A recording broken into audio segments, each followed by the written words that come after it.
This is Bloomberg Business of Sports. Sports is business. And whenever you are procuring talent, you must start with a criteria. Being owners of this league and wanting our league to be the best in the world, how do we make it better? The valuations are getting so high, the list of people who could purchase a team was getting really short. We have 8 strategic investment areas when you look at the world of sports. The NBA is already in 210 countries around the world. NFL is an amazing thing for the sports betting industry. We have the World Cup coming in 2026 to North America. Hey, if I get $1 million for going to a school, trust me, I'll be there. Bloomberg Business of Sports from Bloomberg Radio. This is the Bloomberg Business of Sports show where we explore the big money issues in the world of sports. I'm Michael Barr. I'm Scarlet Fu. Damien will be back next week. Coming up on the show today, we're talking AI. We'll talk with the co-founder and CEO of On, an artificial intelligence platform that's finding new ways to engage with fans. The first thing we had to really identify as a company, and this was very important because the business of sports can be intimidating or hard for a startup to break into, is that each of these teams is unique. Their brand is special.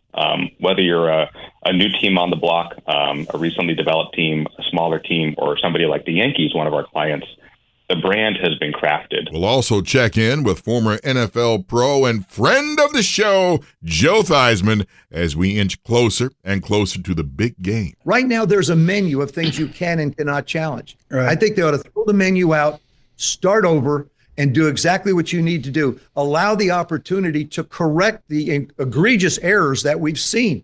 And they've been obvious. That's on the way on the Bloomberg Business of Sports. But first, this week, Netflix became the latest streamer to make a big splash in sports. Netflix struck a $5 billion 10-year deal with the WWE to get the exclusive rights to Raw, SmackDown, among other programs. That adds 3 hours of live wrestling to the platform starting in 2025. Ooh, Lordy. To take us through the deal, we welcome Bloomberg's Kim Bhasin. Welcome to the Bloomberg Business of Sports, old friend. What's up, y'all? Yo, how you doing? My goodness, man. It's like streaming. Now we got another thing of a big sporting event, and it's a lot of money for Netflix to shell out. Will they see a profit by it? Look, everyone wants in on live sports, right? Live sports, live entertainment, live events. WWE is somewhere in the middle there, because it's scripted content, right? But it's still live. And what this signals, though, is that Netflix might be coming for more sports, right? And it feels like every time that there's like a big sports league rights deal coming up, that you hear that Netflix and Amazon are rumored to be involved, rumored to be interested, rumored to be opening discussions or whatever it is. And I'm sure we're going to hear a lot more of that. And if they're willing to spend the money for it, like, this is possible. $5 billion over 10 years is quite the number to come out with initially right out of the gate. You cover celebrities and athletes, and as much as this deal is about Netflix getting live streaming rights to WWE performances or shows, because they're not really competitions because it's all scripted, it's as much about Dwayne "The Rock" Johnson and the elevation of The Rock at TKO, the company that owns WWE, isn't it? Oh, The Rock's always elevating, isn't he? Yeah. So Dwayne Johnson's joining the board of TKO. That is WWE's parent company, created when they merged with UFC. So he's been granted, as part of this, like, ownership of his stage name, The Rock, and all of the associated trademarks, catchphrases and things like that. Now, WWE really holds tightly to its intellectual property. If you're a wrestler coming up in the system and you develop a character with them, they will register the trademark for the character's name. They've always owned the Rock IP. His name is not The Rock. His name is Dwayne Johnson. All this time I thought it was The Rock. By the way. But for Dwayne now, this is a kind of a brilliant move here. So he's getting the rights to his name, and then he's going to license it back to WWE. Genius. For up to 10 years. As part of that deal, he'll provide promotional services for the company, and he will get paid about $30 million in stock, and that's set to pay out through 2025. For 2 words, The Rock, and you get a whole fistful of dollars, which now you'll see Raw on Netflix in the U.S., but also in Canada, Latin America, and other international markets. And like you said, Scar and Kim, in 2025. That's a big doggone deal. Earlier, he was getting paid royalties annually. They put his name and likeness on merchandise, right? So he would make appearances on WWE shows and will get a cut of these merchandise sales. And he made about $500,000 a year from that. And he'll keep receiving those payments going forward also. But that $30 million in stock is a great deal for Dwayne Johnson. It is. You mentioned some of The Rock's catchphrases. Michael Barr, I don't know how many of these you know. If you smell what The Rock is cooking, it doesn't matter what you think. Know your role and shut your mouth. Yeah. I think Mrs. Barr tells me that all the time. So this is now going to be on the promotional material that WWE features, and that'll be shown on Netflix, and The Rock will get paid each time this shows up. Yeah, it always has been, like, because they owned these trademarks before, but now just because he's licensing it back to them, it's formalized. They can still use everything. Like, this stuff is all on a bunch of merchandise and things that they sell. We'll get to experience if you smell what The Rock is cooking constantly from here forth. Well, I want to trademark a new name. I'll call me the mold. That's what I'll call the mold. No. The mold. That'd be great because I grow all over on everybody. You put a lot of thought into this. All right. Anyway, are we now just done? Because now the Comcast contract ends very soon. Are we just now simply in a streaming world when we watch something? This seems like the very, very beginning. Like the biggest deal in sports is always the NFL, right? Are we ever going to see that move over? The NFL tends to be late on new things because everything works so well already. So why risk it? The fascinating thing here about WWE is that their viewers are extremely loyal, and it is a scripted show, right? Mm-hmm. But it's also live, and that's what is super interesting about it. People who follow WWE, they watch every single show. If you watch everything that WWE does, that's several days a week. On Monday, you're watching Raw. On Tuesday, you're watching NXT. On Friday, you're watching SmackDown. That's like 6 hours. It's so much programming every single week, and people have to follow it. It's like these characters. It's a soap opera. It's a soap opera, and these characters all live in the same universe, right? Mm-hmm. So imagine keeping track of them all. It's like if the story of Game of Thrones just never ended, and it just kept going and going and going for 30 years. But there's a live element to it, too, which keeps it somewhat unpredictable as much as there's a storyline that's hashed out in advance. Kim, we were just talking in the break that you are now the new adjunct professor at the NYU Stern School of Business. Applause, applause. And you teach a course called Business and Society. What does the fact that WWE, counting as live sports, Netflix making a big bet on it, tell us about business and society? How would you frame this to your class? When you're looking at how streaming interacts with people, we're consuming things in a different way now, right? And is this good or bad for that relationship with you and your screen?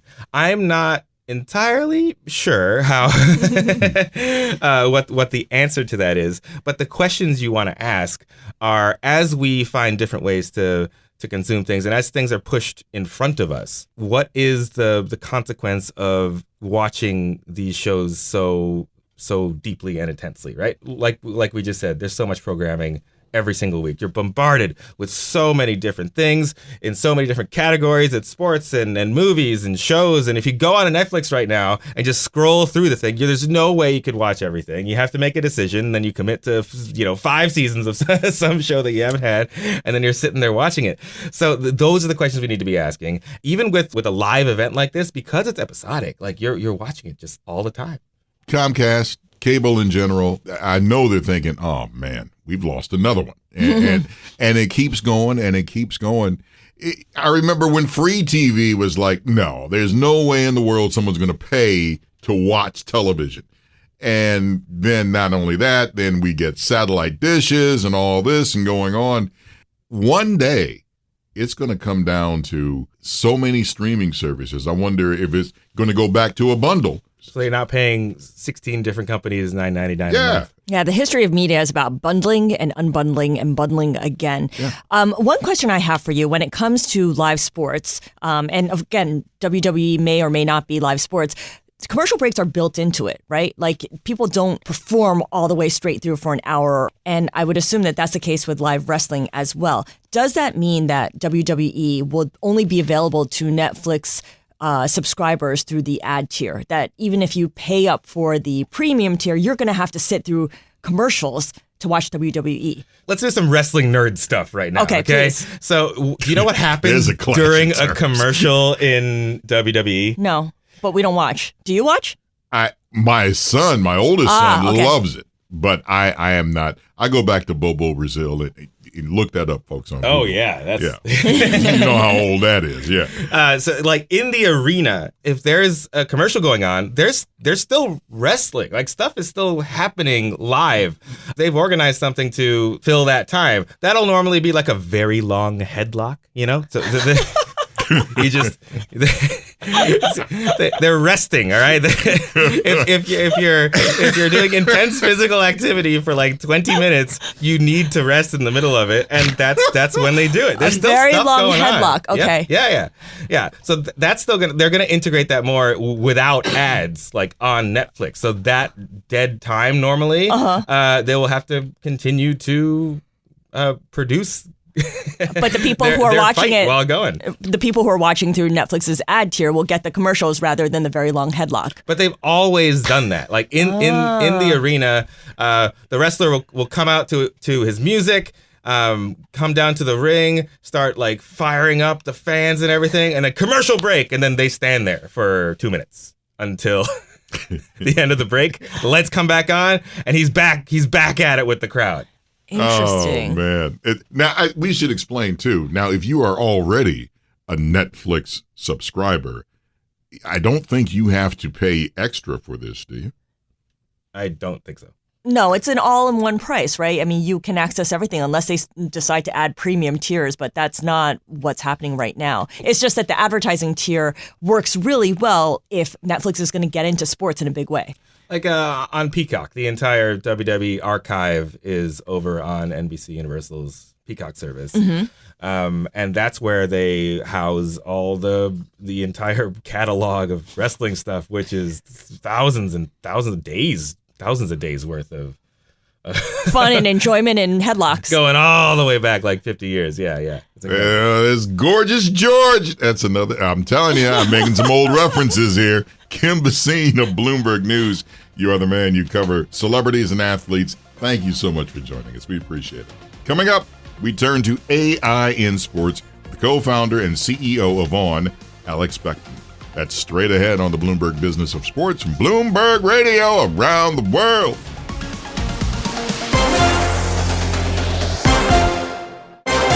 You're listening to Bloomberg Business of Sports from Bloomberg Radio. This is the Bloomberg Business of Sports show, where we explore the big money issues in the world of sports. I'm Michael Barr, along with Scarlet Fu. Damian Sassower will be back next week. Let's talk about artificial intelligence, Michael, because AI is sweeping through industries and sports is no exception. One company, On, is focusing on bolstering the relationship between fans and the teams they love through its AI chat platform. And On already has some deals in place with the New York Yankees, Jacksonville Jaguars, and more. Here to talk to us about what the platform is doing is On co-founder and CEO Alex Beckman. Alex, hello! Welcome to the Bloomberg Business of Sports. Hi, good to be here. Thank you for having me. Now, you've got very smart Scarlet Fu and stupid old man Michael Barr, because when I think of AI, the only thing I think about, well, they could alter the voice and maybe put a face on it, and there you go, AI. But that doesn't even scratch the surface of what AI has with the impact of sports in general. Yeah, I think we're seeing actually that there are a lot of folks who share what I would consider to be what you just called kind of your understanding of AI. AI is complex. It's years in the making. We've all seen it in science fiction novels for a long time. A lot of folks rediscovered it when ChatGPT burst on the scene, and we see a lot of sports clubs, teams, leagues trying to figure out what does it mean for them? What can they do with AI? What should they do with AI? And that's been a really fun journey to be on with them, given our experience in this space. You know, we're 10 years old. I've been working in this space myself for my entire career. And so it's an exciting time with a lot of answers still to come, but a lot of really great stories and data already emerging out of last year. So On works with brands. You work with companies from Coca-Cola to Samsung to eBay, and also with sports teams, which are brands unto themselves. And I'm curious to hear how these different sports teams use the AI experience to reflect their specific brand. You count the New York Yankees and the Jacksonville Jaguars as your clients, along with being in different sports and in different cities. Each is distinct in terms of their brand. So can you give us a sense of the feel or the interaction of the chatbot that your firm creates for each brand and how that is experienced by fans? Yeah, that's a really good question, and happy to dig into it. I think the first thing we had to really identify as a company, and this was very important because the business of sports can be intimidating or hard for a startup to break into, is that each of these teams is unique. Their brand is special. Whether you're a new team on the block, a recently developed team, a smaller team, or somebody like the Yankees, one of our clients, the brand has been crafted, and no one-size-fits-all approach will work. And so one of the difficulties that any technology company faces is how do you do something that is personalized and really, really special and brand specific, but also at scale so that you can survive as a company. And so in our platform, we have built in, and this is part of the way that we use AI, the ability to quickly become really brand sensitive to what our clients need. Some clients need help selling tickets.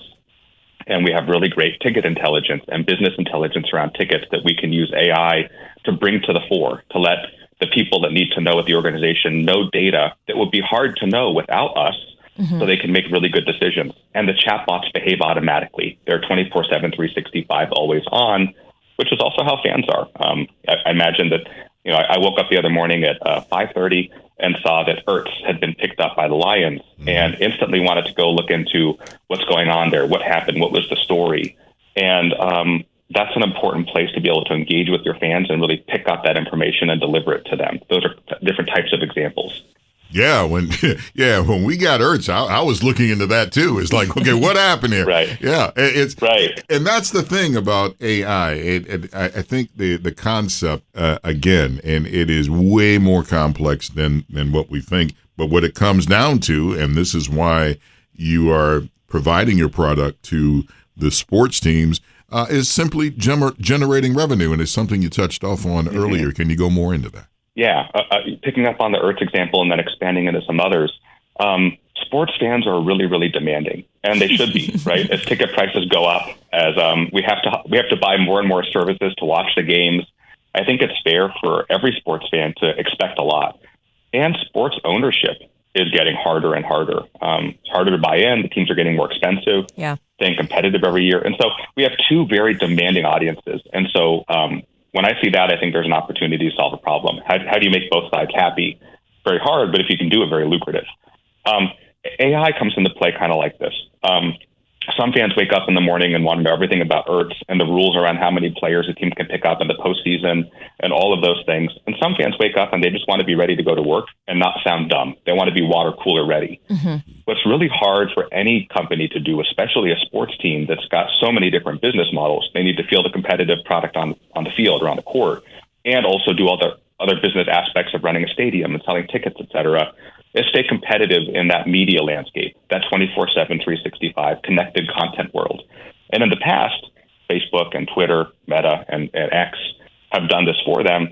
But now the opportunity is there. Tech companies like us are emerging that are allowing them to do this. But what I think is really special and important is it's not every fan. It's how do you deliver the right content to the right fan at the right time? All of the content exists. Where AI comes into play is helping to determine who is this fan. Are they a front row courtside fan like E40 of the Warriors? Or are they somebody who's a longtime season ticket holder that's spending everything but their rent money on tickets? And you want to make sure each of those fans has the right experience. One you might upsell, one you might do nothing but give opportunities to reward them as a loyal fan. What we can do is what would be really hard to have anyone else do or software do, which is at scale determine very specifically what's going on in the world of the fan. And chat is a really, really important part of this because AI on its own doesn't do anything. AI would combine with other services is able to accomplish goals that sports teams and sports fans have. And that's a big part of this mission is educating the world about that possibility. So Michael Barr and I both were talking about how we really dislike dealing with chatbots when given the option. And I know that we're generalizing here because you're talking about different kinds of fans and the levels of engagement they have. But overall, do sports fans like engaging with chatbots, or are they kind of agnostic as long as they get the information that they need? The reason I started this company is that I am like you and Michael, and that I think chatbots have earned their bad name. They specifically have done things that are very business heavy. They have been unhelpful. Sometimes they're dumb, right? They're not smart enough to really engage. And obviously our goal at the company has been to change that and put a new sort of spin on what can a chatbot be. Now, that said, while I will always work hard and feel like we have more wood to chop, I do think we're doing that. And we have some amazing data from last year. As we look at kind of all of our sports clients, we see that, one franchise generated $33,000 in revenue from premium seating just from the chat experience that they have live with us. We have teams seeing, anywhere in the neighborhood of 170% ROI on their 2023 contract value. So the chatbot is working for the business folks. But more importantly, looking at just recently, when Joel Embiid went off for 70 points, the 76ers were a client of ours. And we saw a huge spike from fans in ticketing inquiries that night. 40% of fans chatting wanted to know, how do they get to the next game? And that's over, it's an increase of a major amount from previous experiences, previous nights out for them. And so when we see fans and businesses that we work with getting something from the experience, that's where we see that we're providing value. But it's also, I think, important to note that in the world of sports, which is so big, we're trying to be really purposeful and narrow. We don't do everything for everyone. We try and think through, what do fans need? Examples being like the Fiesta Bowl, Guaranteed Rate Bowl. We know that those pop-up bowl games, where it's something that fans do once a year, you're very likely not the same fans as last year, because unless your team is repeating in the same bowl game, you're having a new experience year over year. It's not your home stadium. And so game day logistics are really critical. And so for that chat experience, we saw 67% click-through rate on items related to game day logistics. Where am I? Where's the parking? How do I get into the stadium? Which zone do I go into? So I think part of being successful at chat is understanding what could be successful for which clubs, which fans, and making sure that we surface those opportunities accordingly. Can you compare and contrast the spending, the level of spending that sports teams are committing to your AI chat platform versus some of the consumer brands that you normally that aren't sports specific, like a Samsung, like an eBay, like a Coca-Cola? Yeah, so we work with brands on both sides, right? Like retail brands, and we work with sports clubs, and we do see that the KPIs are different and the teams are different at those different organizations. And so, while there's no one size fits all, again, even approach to pricing, you can imagine bigger sports teams have bigger upsides and will spend more to make more. And retail brands have really amazing performance marketing groups where they can really quickly identify exactly how much our software is worth to them and dig in. And so I do think that, again, there's a lot of sports clubs. Like we work with the USL, essentially minor league soccer in the United States. And, the Oakland Roots have an amazing team, but it's so small compared to the Warriors or the Giants or other teams in the Bay Area that their budgets are going to be different. Their goals are going to be different. They have less tickets to move than a bigger team with a bigger stadium. But still, getting 100% of opportunity is a huge goal and as meaningful to each club that we work with. That's the exciting part here. It seems to me when you talk about artificial intelligence, and it always comes back now to online gambling, and people gamble all the time, and AI is out there. Very quickly, how do you guys merge with the online gambler? Yeah, well, I think to that point, AI is going to be helpful in playing offense and playing defense. We're going to see it help companies make money, and we're going to see it help companies save money. And a good example, everyone always talks about people losing their jobs, and I just don't think that that's where we're heading. But a good example is gambling. I was reading a great article about a fight down in Florida where the manager walked in with a big bag full of cash and tried to place a bet on his fighter to make it more than 5.5 rounds. And it was a lower weight class fight. And so, there's some ability for somebody to coach somebody into making it those levels of the way through the fight. And I think that's a really difficult thing to put on, a clerk who's working at a casino that just opened up their sportsbook a week ago. That's a great problem for AI to solve. Just match up, who is this person? And it would quickly know with the right training that's that boxer's manager, and then that bet's probably not a good bet to take. And so when I think about gambling and AI in sports, I certainly am looking at it like the cat's out of the bag. Anybody that's trying to say sports and no gambling in the U.S., they haven't traveled. They haven't gone to Europe or other parts of Asia where it's such a big part of the ecosystem that it's too hard to kind of put it back in the bottle. On co-founder and CEO Alex Beckman. Alex, we thank you for your time. Coming up next, we turn to football with former NFL Super Bowl winning QB Joe Theismann. You're listening to the Bloomberg Business of Sports from Bloomberg Radio around the world. You're listening to Bloomberg Business of Sports from Bloomberg Radio. Thanks for joining us on the Bloomberg Business of Sports show, where we explore the big money issues of the world of sports. I'm Michael Barr from my colleague Scarlet. Damian Sassower will be back next week. We are on the brink of the Super Bowl with the AFC and NFC championship games headed our way this weekend.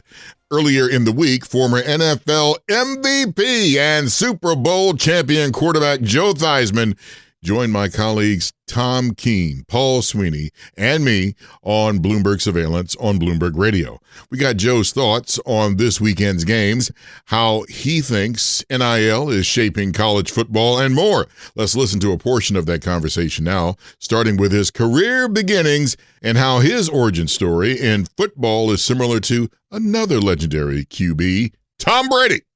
It's really funny. I wound up getting into the game just like Tom did. I mean, Drew got hurt. Tom wound up going in. Terry Hanratty got hurt. I wound up going in for the last 3 games. And when I finished off my sophomore year, I felt like, I'm validated. I belong. And that's been a thing for me all my life. Is when I was in high school, I was always a skinny little kid. Heck, I graduated from college 175 pounds.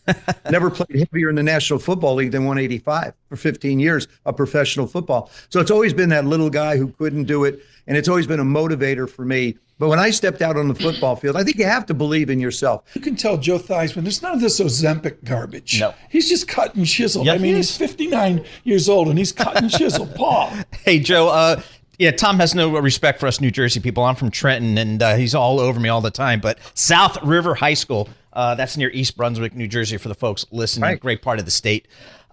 Hey, Joe, talk to us about, before we get to like the pros and the Super Bowl and stuff, in college, it's not the same college game when you were at Notre Dame. There's all this name, image, likeness. The kids are making money these days. How do you think and there's a transfer portal and everything. It's a completely different game than when you were at Notre Dame. It's professional football. Yep. On a minor scale. I mean, they opened Pandora's box with this thing and made an absolute mess of college football. Now, the athletes are being paid. Some of them are being paid a lot of money, and they wind up sitting. What I think it's really doing, it's destroying the infrastructure of competition. You go someplace and you compete for a job. Well, not in college anymore. You go someplace, you don't like it, you think you're really good, you're just going to go someplace else. Before this, though, parents used to dictate to colleges whether their son and or daughter was going to go there based upon who else they would sign. Yep. Now it's a question of dollars. Now the universities are writing checks, and it's really destroyed what we believe college football was. Hey, I'm all for progress. I understand this. I'm not a dinosaur that sits there and says, well, it should be this way, it should be that way.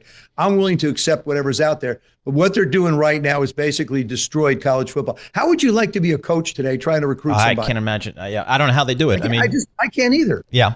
I don't know how you recruit a kid, you coach him up, and then he or she leaves. Not that they don't have the prerogative to leave, but boy, that makes it difficult. All right, Joe, so let's get to the big boys, the professionals here. We got 4 solid teams here getting ready to try to get to this Super Bowl here. I tell you what, it's a quarterback-driven league, as you well know better than anybody. We got some good quarterbacks here. Oh, yeah, and all 4 of them have a story. But I'm going to start with my favorite in this particular competition, the Detroit Lions. Yeah, baby. I just made somebody smile there. I know that. Yes. Hey, Joe. What they've been able to do. I mean, you're not talking about a football team in Detroit. You're talking about a city. You're talking about a group of people that have been so frustrated for so long, fans. Yeah. Now all of a sudden they get to celebrate. The difference is they're not going to be at home. They're going to be on the road. Then you got Brock Purdy. You got 3 number 1 picks, and then you got Brock. You got Mr. Irrelevant and all the number 1s. And yet he's playing at a higher level than all of them when you look at statistics. And so he's exciting. And then to me, Patrick is just phenomenal, and Lamar, they're going to have a heck of a shootout. This is great. We interrupt this program to bring in Michael Barr of Bloomberg Business of Sports with a not-in acquaintance with Honolulu Blue. Mr. Barr and Mr. Theismann. See, with Tom and Paul and Lisa, they have class, but you know me, I'm like that dog that's happy to see you when you get in. What it is, man? How are you? Good, Michael. It's I'll tell you, it's exciting. I mean, we used to. I never lost to the Detroit Lions, just so you know, when we played all the years. We just had this run, and Detroit would get so close. And I was fortunate enough to go into the College Football Hall of Fame with Barry Sanders, whom I respect tremendously. Right. It's great that statue is there to honor him and what his accomplishments were. But I think he just got frustrated and tired. I mean, sooner or later, you just get tired of losing. We're facing it now here in Washington. Our fans are frustrated as can be. Well, now you got a real owner, so hopefully things are on the up move there. Hey, Joe, Chiefs, Ravens. I mean, Lamar Jackson, Patrick Mahomes. Does it get any better than that? Who would you pick between those two? Well, Baltimore's favored by 3, which basically means if the home team is favored by 3, it's a pick 'em. Yep. And so they give the home team 3 points if it's that close, and it is that close. Patrick to me is one of the most entertaining quarterback in football. And 6 consecutive AFC championship games with Andy. That's all you need to know. And you can't talk about Patrick Mahomes unless you talk about Andy Reid in the same breath, to be honest with you. And Lamar Jackson, see, Lamar has a unique throwing style. Lamar is a unique athlete, and now he's developed into one heck of a quarterback. And because of the uniqueness of his throwing style, everybody doesn't look at him as a classic quarterback. He is, and he's a darn good one, and he's going to be the MVP of the league, by the way, too. Michael Barr, jump in here. One more question. Well, let me ask one more question. Yeah. This I am being serious about. This whole past season, there have been, let's just call it, a lot of blown calls by the referees. What in the world can we do about this to fix it? I think one thing we can do, and Bill Belichick has pounded the table on this forever, we should be able, as coaches, if you're a coach, you still only have 2 challenges, but you can challenge every play. Right now, there's a menu of things you can and cannot challenge. Right. I think they ought to throw the menu out, start over, and do exactly what you need to do. Allow the opportunity to correct the egregious errors that we've seen. And they've been obvious. It's like guys getting tackled going down the field, no flag. Guys jumping off sides, no flag. But I really think that if you allowed, I don't want to give the coaches any more. I'm not going to slow the game down. I'm not going to stop the game. But I am going to give them the opportunity to challenge plays when and if they want to, any play that's out there. I think that's a great place to start. Yeah, Joe Theismann, this is for all of the parents that listen to us. They're worried about economics, finance, and investment, but they got kids at home. How to be a champion every day. Tell the parents listening, tell them what they do in the jockocracy of America and every sport where kids are playing 24/7 and they're not going to make the big time of Notre Dame and the Washington Redskins. Speak on the jockocracy that we have in America. I think, first of all, athletics is such an essential part of the growth of young people. I wrote the book basically based on the fact that the world of sports, the world of business, and our own lives all parallel one another. I know the foundation of what I became as a person started with my Pop Warner football coaches. To be able to understand how to rely on somebody else. There's obviously the nutritional part of it because you have to watch your weight or you have to take care of yourself. Then there's the mental side of it because you have to learn the plays. Then you have to rely on that person next to you. That's called teamwork. You set out for a goal. That's goals that you want to accomplish.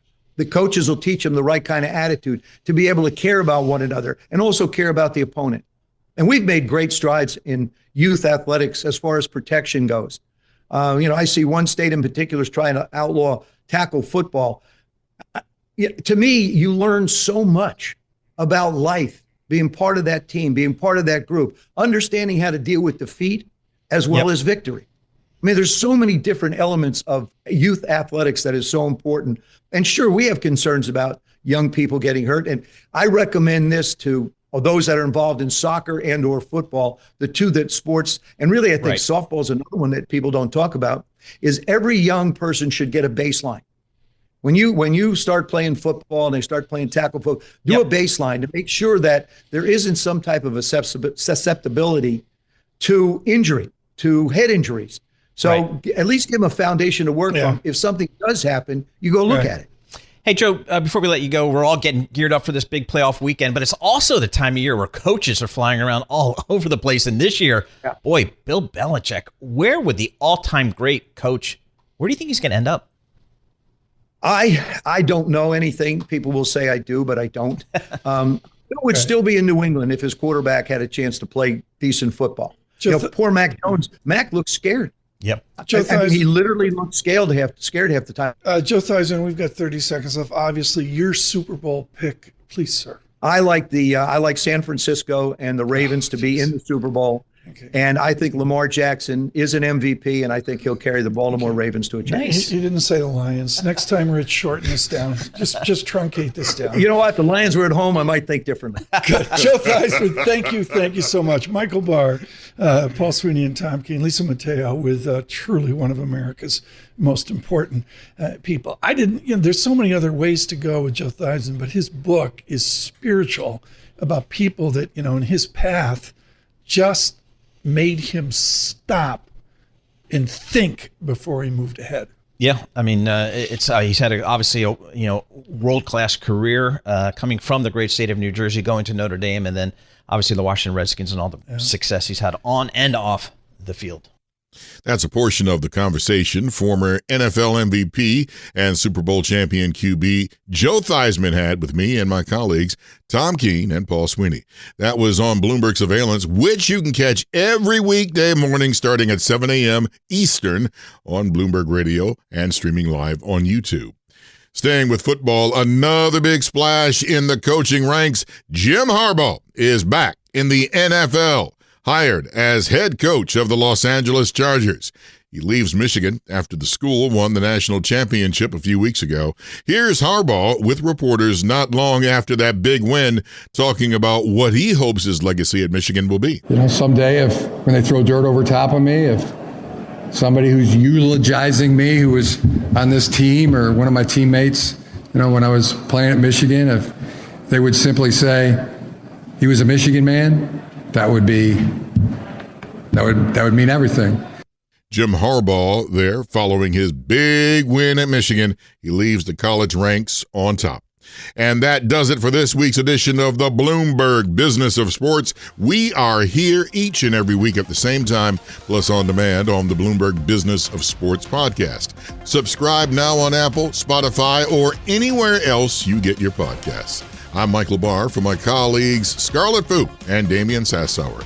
Tune in again next week for the latest stories moving big old money in the world of sports. You're listening to the Bloomberg Business of Sports from Bloomberg Radio around the world.